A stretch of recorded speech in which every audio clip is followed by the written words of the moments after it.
지난주 화요일 공식 선거운동이 시작되면서 대선 후보들을 직접 만나보는 대선 주자를 만나다 인터뷰를 시작했습니다. 김동연 새로운 물결 후보를 만났고요. 오늘은 이재명 더불어민주당 대선 후보를 만나 뵙겠습니다. 자, 14일 앞으로 다가온 대선 어떤 전략으로 임하고 있는지 솔직한 심정 또 현안까지 두루두루 질문을 해보겠습니다. 자, 이재명 후보님 나와 계시죠? 네, 유능한 경제 대통령 후보 이재명입니다. 예. 자, 대선 이제 14일 정도 남았거든요. 이제 얼마 안 남았는데 네, 그렇습니다. 좀 떨리시죠? 그렇죠. 제 아하. 개인적인 운명에 관한 것이기보다는 네, 사실 우리 5,200만 우리 국민들의 미래가 달려 있고 네. 대한민국의 운명이 달려 있지 않습니까? 사실 그 엄청난 책임감, 압박감을 느끼죠. 네. 여론조사가 납득이 네. 안 된다라고 인터뷰를 하셨는데 뭐 또 어제 여론조사는 또 나쁘진 않았던 것 같아요. 체감 민심은 좀 어떤지 그 유세 현장에서 보시면요. 저희가 이제 유세 현장에 모인 분들이야 예. 지지하러 오신 분들이고 음, 저희가 유세 현장에 가기 전에 이제 전혀 관계없이 해당 지역에 어디 쉽게 말해 화장실을 가거나 네. 이렇게 만나는 분들을 보면 상당히 괜찮은 것 같긴 한데 네. 소위 바닥 정서라고 하는 게 음, 좀 알 수 없는 거죠.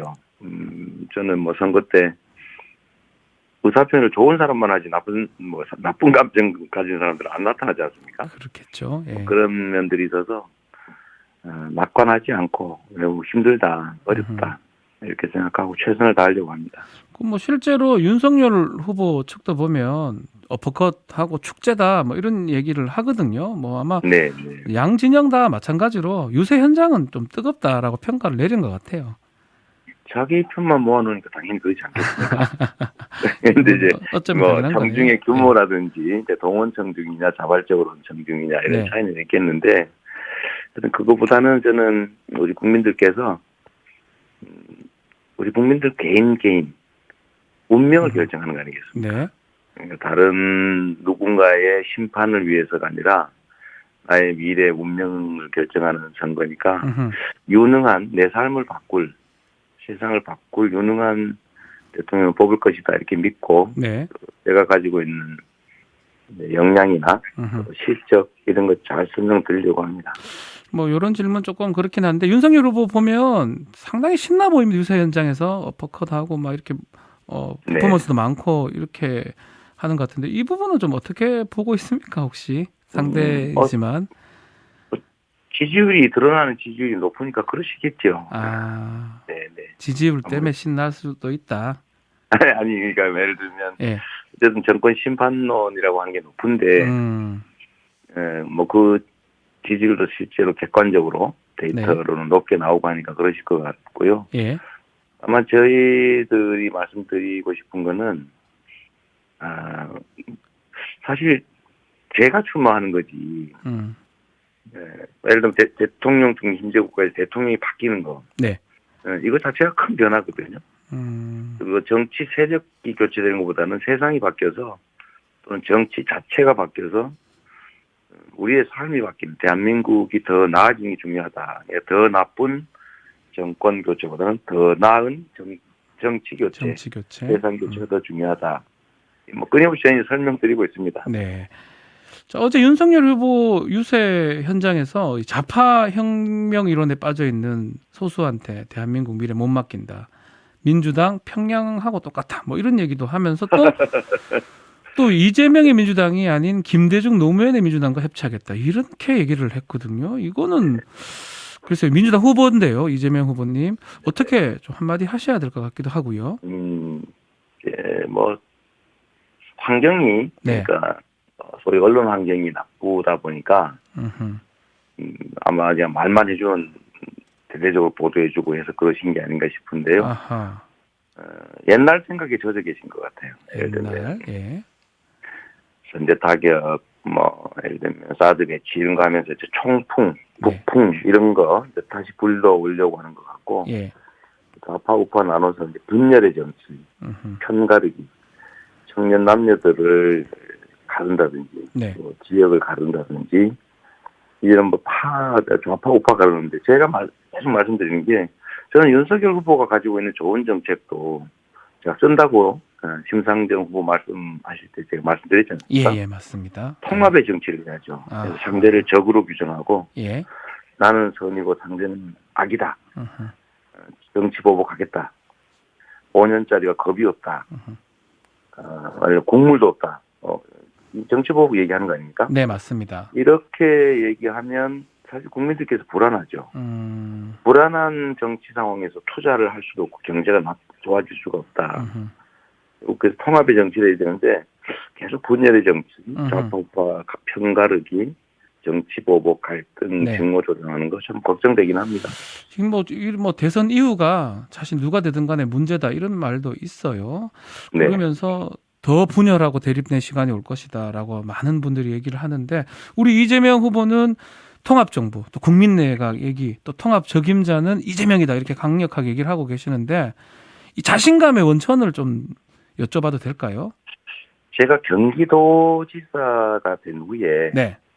경기도에서 가장 큰 신용보증재단이라고 있는데 그 전임 지사의 가장 가운 사람을 그냥 제가 유임시킬 뿐만 아니라 재임까지 시켜드렸어요. 전임 지사는 상대당이었죠? 상대당. 네, 일을 잘하니까요. 정말 성과를 많이 냈거든요. 제가 성남에서도 그런 방식으로 일을 했고 그래서 네. 결국은 사람을 인재를 골고루 등용해서 결국 성과를 냈고 성과를 내서 지금까지 제가 인정받아서 여기까지 왔기 때문에 네. 차기 정부 운영도 철저하게 탕평정부 그리고 통합정부를 만든다. 국민내각을 만들어서 모든 유능한 사람들 비록 경쟁을 했더라도 실력 있는 사람들을 써서 내부에서 경쟁하게 하고 네. 국민에게 평가받게 하는 게 제가 인정받는 기사는 확신을 가지고 있습니다. 아하. 그게 국가가 성장 발전하고 국민의 삶이 나아져야 네. 대통령 잘한다 내 삶이 바뀌네라고 지지율이 올라가잖아요. 제가 성남시와 경기도에서 경험했기 때문에 제가 대통령이 되면 국가 운영도 통합의 정신으로 국민내각 통합정부를 만들어서 반드시 더 나은 나라 만들 겁니다. 안철수 후보한테도 이렇게 통합정부 질문하던데 이거 러브콜이라고 봐도 됩니까? 같이 하자. 저는 이렇게 분열의 정치, 증오의 정치를 하지 않는 네. 우리나라 잘 되자는 선의를 가진 사람들은 지금 비록 경쟁을 하더라도 우리가 이긴 다음에는 같이 하자 이런 입장을 이미 발표했지 않습니까? 네. 제가 선거 결과와 관계없이 통합의 정부를 만들겠다고 공식적으로 제가 발표를 했는데요. 네. 당연히 뭐 안철수 후보님 좋은 생각 가지고 계시지 않습니까? 묻지마 정권 교체가 아니고 닥치고 정권 교체가 아니고 정치 교체해야 된다. 네. 세상 교체를 해야 된다. 이런 말씀하셨고 다당제 국가를 통한 국민들의 선택이 가능한 선의의 경쟁이 가능한 정치구조. 네. 그리고 통합정부 이거는 그분이 말씀하신 것이었어요. 그 점에서 우리가 일치하는 점이 있기 때문에 꼭 안철수 후보에서가 아니라 분열에 정치하지 않는 모든 정치 세력을 함께하자. 그러니까 뭐 러브콜이라고 할 수 있겠죠. 우리 TV토론 건 아니지만 다음에 주제가 정치잖아요. 이거 네, 말씀을 좀 하시겠네요. 그러면 금요일날 TV토론. 제가 이번 토론에도 그 말씀을 드렸고 예. 저번 토론 때도 이 말씀을 드렸고 안 후보께서는 그게 내 생각이다 이렇게 말씀하셨죠. 아하. 네네. 예. 내용은 일치하는데 예. 아마 이제 우리가 구체적으로 어떻게 그 목적지에 도달할 것이냐가 아마 좀 다르겠죠. 예를 들면 안 후보께서는 본인 이겨서 하겠다 이런 그런 생각이시고 생각을 갖고 계신 것 같고. 당연하죠. 예. 저도 제가 이겨서 하겠다 이런 생각을 갖고 있고 그러나 목표는 동일하고 네. 뭐 가능한 길이 있으면 뭐 찾아보는 게 국민들을 위해서 필요한 일이겠죠. 우리는 예. 누가 대통령이 되기 위해서 경쟁하는 것이 아니고 더 나은 나라, 국민의 더 훌륭한 대리인이 되기 위해서 경쟁하는 것 아니겠습니까? 네. 자, TV 토론 얘기를 좀 더 여쭤보면, 네. 자, 월요일 토론하면서 판넬을 이제 준비를 하셨던데, 이 판넬 때문에 네. 윤석열 후보가 기분이 상했다. 뭐 이런 그런 것 또 같았어요. 일각의 얘기가 또 있는데, 혹시 저 이건 제 개인적 질문일 수 있는데 네. 토론 끝나고 윤 후보하고 악수는 하셨습니까? 악수했습니다. 아, 악수를 했는데 잠깐 망설이시더라고요. 기분이 좀 진짜 안 좋으셨는 것 같네요. 그리고 이제 마지막에 이제 소감 발표에도 또 안 나오셨잖아요, 윤 후보는요. 그건 몰랐습니다. 그거는 모르셨고요. 네. 그럼 진짜 좀 화난 것 같아 보였나요? 아마 이게 예. 이때까지 그분이 저라고 계속 몰아붙였지 않습니까? 예, 맞습니다. 근데 그분이 전혀 다른 현직 대법관이라는 게 확실히 드러나서 제가 그걸 일단 문제 삼았고 네. 좀 당황하셨던 것 같이 느껴졌고요. 네. 그 다음에 제가 계속 엉뚱한 말씀을 하셔서 그럴 것 같아서 제가 미리 준비해 갔거든요. 아니 저는 아무 발언이 없는데 아니 어떻게 윤석열은 죄가 많은 사람이다. 우리가 카드 하나면 죽는다. 네. 영장 치면 바로 죽는다. 이런 말이 그 녹취록에 나오잖아요. 그렇죠.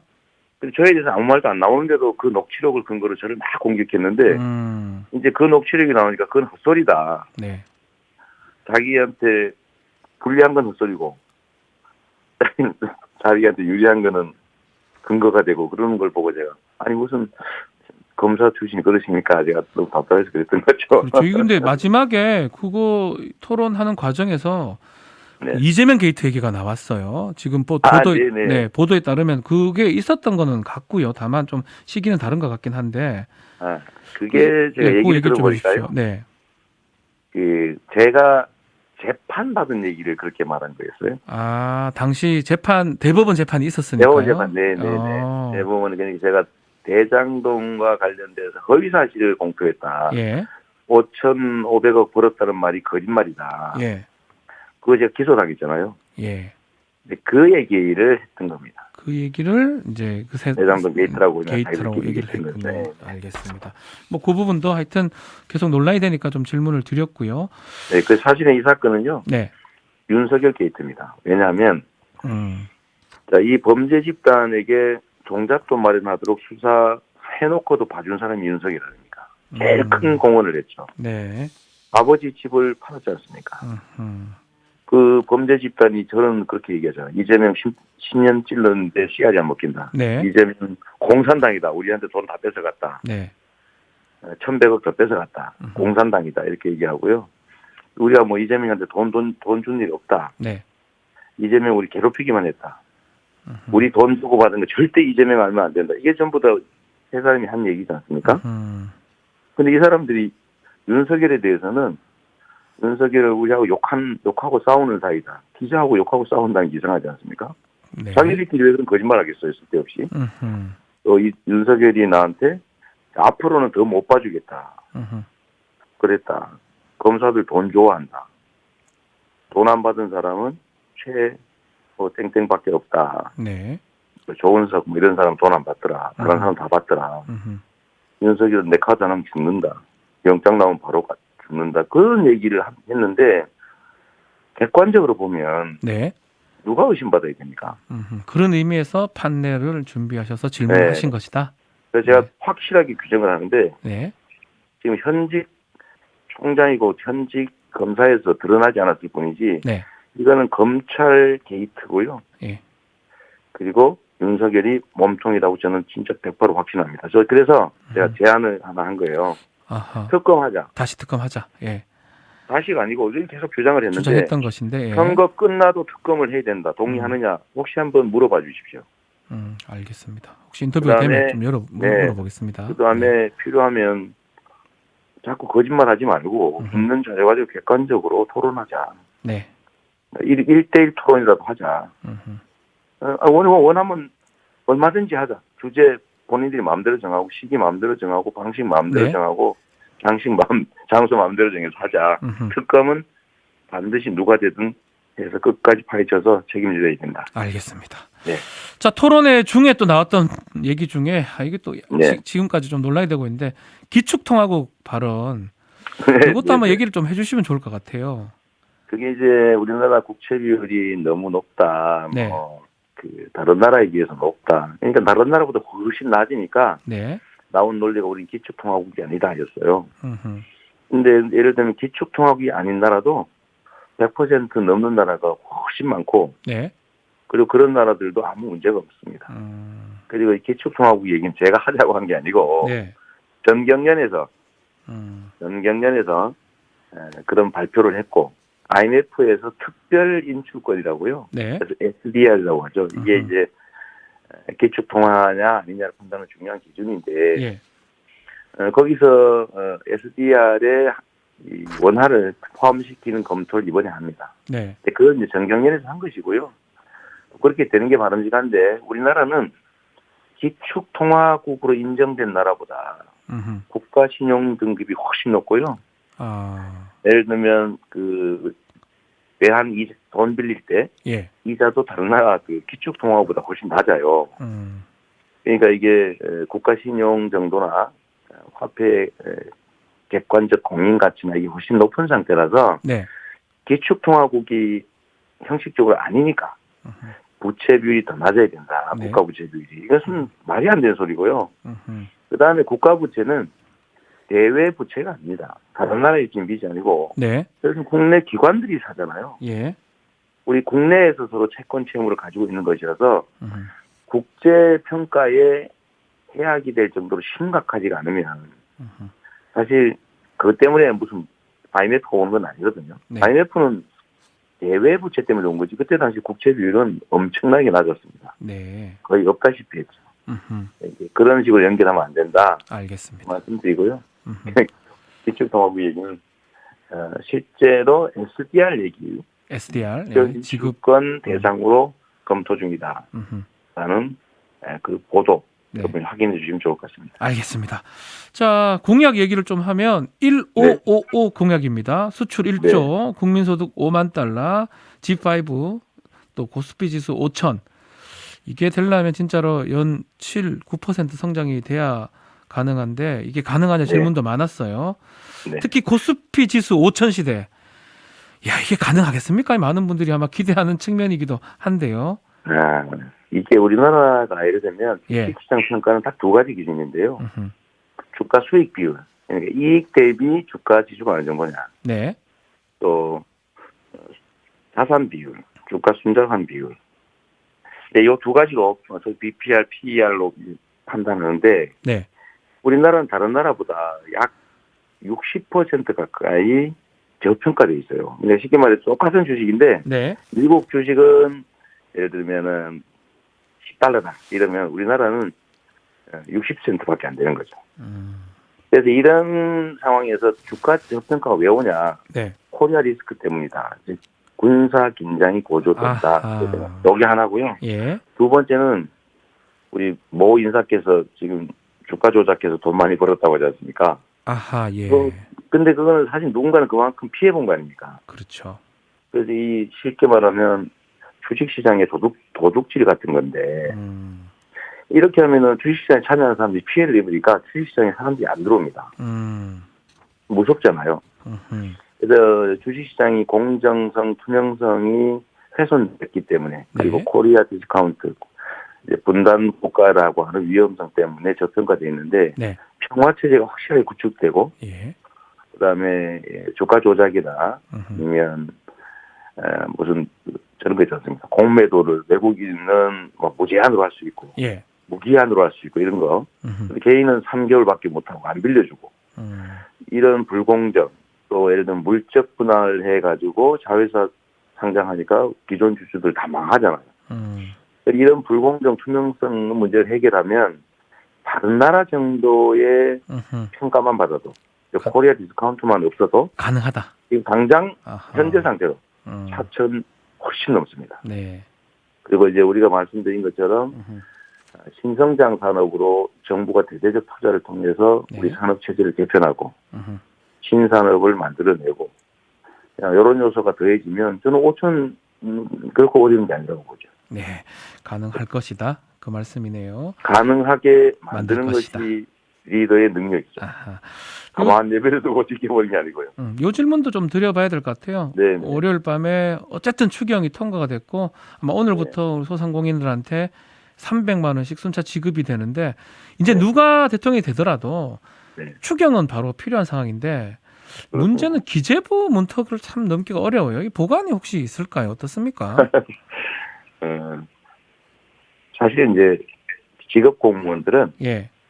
내가 책임지겠다니까 그러니까 해라라고 지시하면 다 따릅니다. 아, 저는 경기도까지 다 그것도 마찬가지잖아요. 다들 예.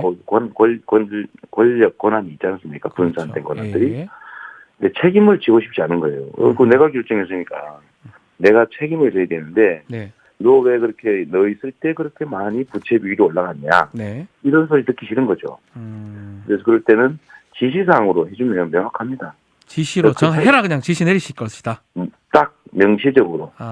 물론 이제 당선자당 시절에는 직접적으로는 어렵겠지만 네. 실질적인 권한을 갖게 되니까 충분히 가능하고 또 한 가지는 제가 당선되는 것 자체는 취임한 후에는 권한이 생기지 않습니까? 그렇죠. 맞습니다. 2달 정도의 텀이 생기긴 하지만 공무원들이 말을 안 들을 리가 없고요. 네.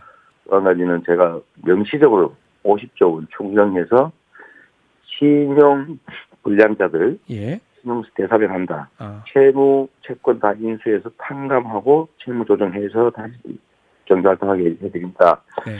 밀린 손실 다 보상해드린다. 앞으로 생길 손실은 PPP 제도로 추가 보상한다. 네. 그리고 소비 쿠폰, 전국민 재난지원금 형태를 추가해서 매출을 늘려드린다. 그래서 경제가 다시 살아나겠다. 이건 분명히 말씀드린 것이어서 네. 저는 국민들께서 믿으실 거라고 보고요. 예. 국민 여러분 얼마나 어려우세요. 제가 말씀드린 거 잘 지키지 않습니까? 알겠습니다. 95% 이상 지켰으니까 그 점 믿어주세요. 알겠습니다. 시간이 좀 다 돼가서 요거 어제 좀 불거진 의혹 하나 여쭤봐야 될 것 같아요. 뭐 또 있었나요? JTBC가 보도한 건데 네. 우리 후보님이 2017년 대선 경선 때 이 페이퍼 컴퍼니로 의심되는 회사에 경호를 맡겼다. 이런 의혹이 있었어요. 이거 뭐 한번 말씀 주실 수 있습니까? 글쎄 제가 알기로는 좀 터무니없는 얘기고요. 아하. 경호가 아니고 예. 인력 지원을 받았다고 합니다. 지원을 받았다. 네네네. 예. 다 지금도 저희들이 경호 인력은 별도로 없는데요. 네. 경찰이 또 경호를 해주기도 하니까요. 그래서 그거는 마치 저희 집하고 옆집이 무슨 그 통로를 뚫어놓고 뭘 했다 이런 얘기 있지 않습니까? 네네. 그러면 30인분 샌드위치 그 회의할 때 그러니까 우리 참모 회의할 때는 옆집하고는 아무 관계가 없는 얘기고요. 네. 그 옆집에 그 직원들이 실제 산 사람들이 있으니까 그런 얘기 하면 안 되는데도 계속 그런 거짓말 하지 않습니까? 맞지 않다. 예. 거짓말이 좀 지나친 거 아니냐. 그리고 팩트 확인을 좀 하고 해야지. 실제로 지급됐는지 안 됐는지 얘기를 해야지. 서류상 회사다 이런 식으로 얘기하는 건 옳지 않은 것 같습니다. 네. 알겠습니다.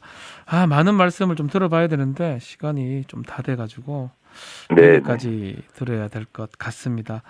자, 하여튼 항상 화이팅 하시고요. 건강도 조심하시기를 바라면서 자, 여기서 마무리 짓겠습니다. 고맙습니다. 네, 유능한 경제대통령 후보 이재명이었습니다. 네. 자, 이재명 더불어민주당 대선 후보와 함께 인터뷰를 하였습니다.